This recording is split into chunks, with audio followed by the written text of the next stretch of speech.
السلام عليكم ورحمة الله وبركاته. بسم الله الرحمن الرحيم. أولاشين هذا نسمع إلى أفريقيا يردوي ساك قرعة وجبات وهاي صبايت وهاي maxay tahay laba xabo ukuna wax yar oo cusbo ah hal qaando sokor aga waxa igu jiro wax yar oo subaga biyahaas kullan qasaya garaafada ku jira waa kiila bura waa isku soo bogsiinaya insha Allah markaan soo qasan isku soo noqonayna kullu isku soo wada xishaya insha Allah sida quruxda badan ee nagu soo xishan saacadeen 1 2 3 waa maanta shaay iyo malab lagu cunayaa waxaan rabaa in la boobsiiyo aan soo jarjarayna hadda waan soo fidfidinaynaa insha Allah nala socdo saayda saaka waa 1 2 3 saasa marka loo soo fidinayaa kadib saliid yar lagu wareejinayaa saliidaas lagu masaxayaa lagu laalaabayaa sidaan camal waa kana sidaan loo soo laalaabayaa sidaan oo kale marka loo soo laalaabo marka hore kuskus qiyaas oo kale laga dhiganayaa waa la fidinayaa saliida dhexda laga marina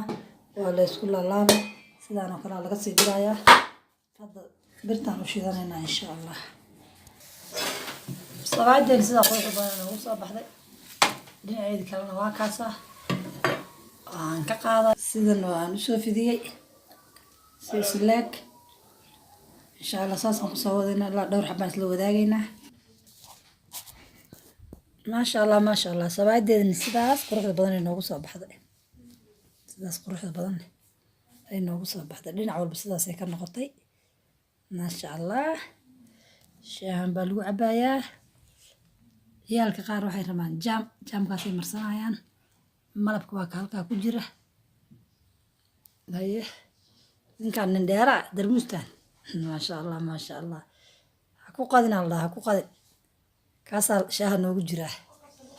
waa laga firaqsanayaan ku dhahay wax yar ay sawaayid sida qurux badan noogu soo baxday hawsheena saas ay noogu soo gabagabooday wixii cunitaan waa xageena anaga idin bismillaaheynayno wixii ka faa'iideysi ducaan waa xageena haddii aad hore noola joogtay like iyo share iyo comment-ka anaga ilaawin comment-kaagu waa ii dhiirigelin hadday u cusub tahay subscribe saar si aad ula socoto barnaamijyada aan soo dhigo dhan si aad ula socoto insha Allah wax laga sheekayn kara ma shaa waa bigays ama rinji ama strong qofba sida u yaqaan waxyaabo kale in loo sii yaqaano waa macquul malabka ayaa dhexda laga marsanayaa biyalka qaaraan malabka rabin oo jaamka dhexda ka marsanaya ayay hadde quraac wacan ما شاء الله السلام عليكم ورحمة الله وبركاته خير أدين رجينا.